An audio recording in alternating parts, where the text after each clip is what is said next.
When I was 8, I got lost at the mall and started crying because I couldn't find my mom. So then a security guard came to help me, but I punched him in the nuts as hard as I could because stranger danger, and that dude still had to help me find my mom. I think about him a lot. Why does this tweet look like fake? Like, what is this font? What phone is this? What's up, boys? You have been waiting all month for this moment. That's right. A video that I'm making right now because I didn't have any other ideas and I have to pre-record like 4 videos because I'm leaving for Vegas for almost a month on Thursday. AKA r/kidsarestupid episode 8,632. For this video, I want you guys to comment stranger danger. Everybody in the comments is a stranger, so nobody talk to each other. Just comment that. Anyway, I'm not gonna waste any more of your time. Enjoy the video, boys. I just smoked an 8-pound pork butt for 9 hours because my kids said they'd eat pulled pork. 5 minutes before it was done, they all said they wanted hot dogs instead, and if that doesn't sum up parenting, I don't know what does. You could have just taken the pork and then formed it into a hot dog shape and probably told them that it was a hot dog, and they would have definitely believed you. But hey, you're just an amateur dad, you know. I mean, 17-year-old better dad than you. Kinda yikes, man. Maybe, you know, give up your kids. 3-year-old wants an RC car for birthday. I said Christmas. Demands birthday because Christmas is too far. Her birthday was a month ago. I mean, she said her birthday, you know, you warned her, so I guess she's just gonna have to wait a year. Nothing, and I mean nothing, will quite get you moving in the morning like your 3-year-old telling you she can't get something from her room because there's a man with a mask in there. Literally panicking as I step out of the shower with my 3-year-old by me and my 5-year-old in my bed, wondering what to do about this masked intruder. Anyways, Tyler for sale, you guys. I am done with her. And it's my boy Venom, just sitting down for a cup of tea. She left him out after her tea party and forgot to put him away. And now she's like, oh, shoot. Now he's haunted my room. This is awkward. Mom! All I'm saying is, man, Venom is not a bad guy, okay? I've seen the Venom movie. Maybe you guys have seen it too. You don't have to worry about him not getting in your room. Let him in. Come on, he's a nice guy. Watching my Tyler go through the 5 stages of grief over his banana breaking in half. That is a traumatic experience. I mean, soldiers go to war in Iran for years and they come back with PTSD. But one single banana breaking in half is enough to cause a person trauma for a lifetime. And I can say that because that has happened to me multiple times. I'm a messed up individual, man. When I was about 8, I asked my dad if we could play the naked man game.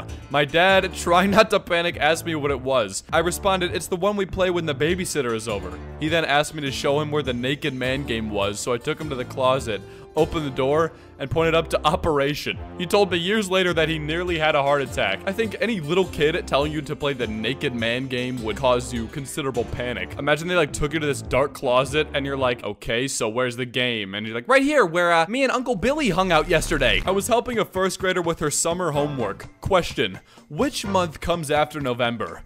I don't remember. It's okay, just repeat them all in order until you reach November. Okay.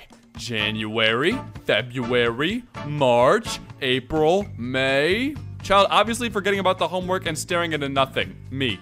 Then, child suddenly remembering she was studying. May? You already said that. Oh. Staring into the void again.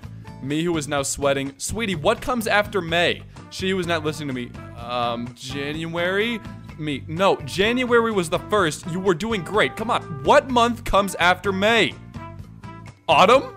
It took us almost an hour, but she did answer right at the end. Yes! Ladies and gentlemen, you thought this child would never get the right month, but no. They never gave up. They had persistence, and they accomplished that feat. That is what you like to see. You like to see determination in a child. Monkey skull.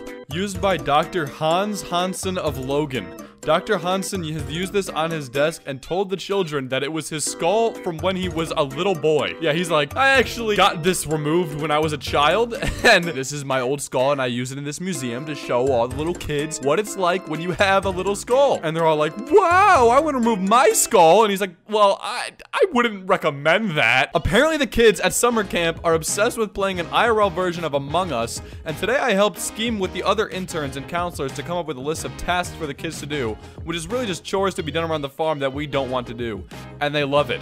The kids love it. Thank you, Among Us. That is honestly 300 IQ, but I will say there is already a version of IRL Among Us. Listen, any of you summer camp goers, I've been to multiple summer camps. Everyone knows Mafia is the real Among Us in real life. That game goes hard in the cabin at like 10 p.m. when it's like lights off, but you're still up with your cabin mates playing. Dude, Mafia, that's the game, baby. I stapled my own hand in grade 5 so I could get sent to the nurse to get out of class. That's kind kind of badass. That class must have really sucked. Like, that kid must have been just miserable. He's like, the only way out of this is to staple my hand, and I am going to do it. I don't know what that teacher was doing in there, man, but she must have been torturing them. These poor kids. When Pope II died, my nephew saw the body dressed in a red suit and started to cry. When I asked him what happened, he said, "If Santa Claus died, who's going to bring my gift?" That is a very real concern when you're a child, you know, before you figure out, you know, the thing. I feel like I may have said this story in a previous video, but one time when I was a little kid, I looked up on my mom's iPad, how many presents does Santa deliver a year, right? And I had like the biggest grin on my face. I was ready to see this awesome big number. And instead of showing me a number, it straight up just says, Santa Claus is a fictional character created in like the 1500s or whatever. And dude, I was hysterical. I could not stop crying for like 2 hours. It was a terrible moment for me. Currently arguing with my daughter because she wants toast, but she doesn't want me to put bread in the toaster. She's like, just put hot breath on it until it toasts and then give me the toast. I don't see why you can't just do that, Mom. I told Blank that he couldn't bring his balloon on the airplane. He asked if you could just drive here and pick us up from Oregon so he could keep his balloon.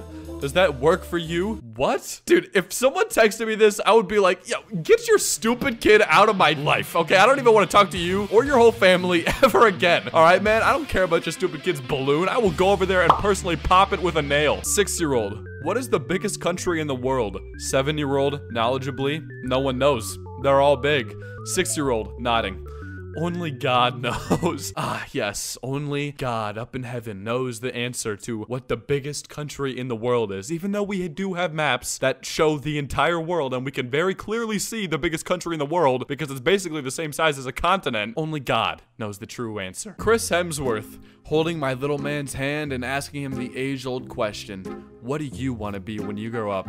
Dad, I want to be Superman. Lucky I have 2 other kids. Listen, that's a funny post and all, but this comment is better. Bro, you've been skipping leg days again? Look at those arms. And then you pan down like 2 inches and he's just got these little chicken legs. Dude, you have to balance out your workout routine or something, man. You look ridiculous. Maybe you should like go on some walks with your son more often. As it stands right now, I could go over and snap your leg like a twig. So apparently, there's a clamp in post boxes to stop people hooking things out. So when Jerry thought he was being well funny by posting his school jumper, he didn't laugh for very long when it got stuck. And after a phone call to Royal Mail, the fact that it's in the clamp means it is now their property.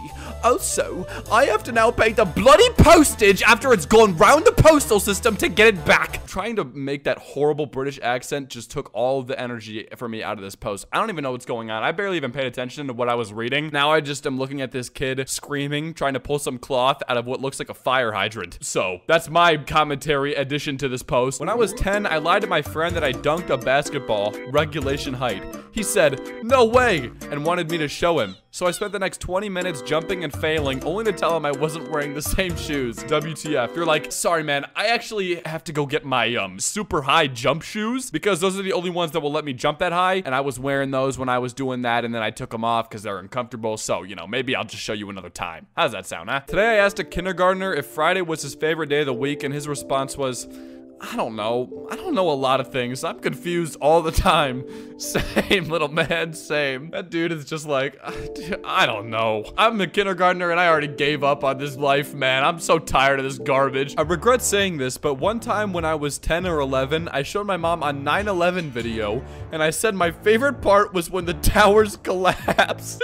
I was in disasters back then. Oh my God. Sorry, I shouldn't have laughed at that, but that was funny, dude. Listen, that was funny. I don't care. That's such a funny hobby. Oh yeah, I'm into disasters. I'm into really catastrophic events where thousands of people lose their lives and loved ones. I like studying those. In early elementary school, we had a market for mud. Different groups of kids would claim areas around the school as their mud pit and put their brand of mud in Ziploc bags to be traded with other groups for different bags of mud. We were the clay mud group, and I had about 3 kids in the muck, scooping it into bags or running to the water fountain to get fresh water to make more mud on dry days. I would be the one to go make the deals with the other groups. We traded a lot with the gravel mud group because clay mud and cement mud are both good for building or something. Who knows? It made so much sense at the time. The principal and staff eventually stepped in to end it because all the kids came back to class filthy every day and giant holes littered every field and playground. These kids are gonna be the new financial leaders of the world. They're gonna start the economy and like completely revolutionize the American government. I'm here for it. When I was about 3 years old, I asked my mom for a sister because I wanted a girlfriend. I just thought that would be the easiest way to get a girlfriend. Well, it is if you live in some places, you know what I mean? Yee-haw, baby, woohoo! Anyway, that's about gonna do it on that interesting note for this month's episode of Kids Are Not Intelligent. I hope you guys enjoyed this. I'm actually currently in Las Vegas, so I don't really know. Maybe I hit 600K subscribers. If I did, thanks. I'll have a video talking about that soon. If I didn't, hurry up. I'm waiting. Anyway, I'll see you guys later. Peace, peace.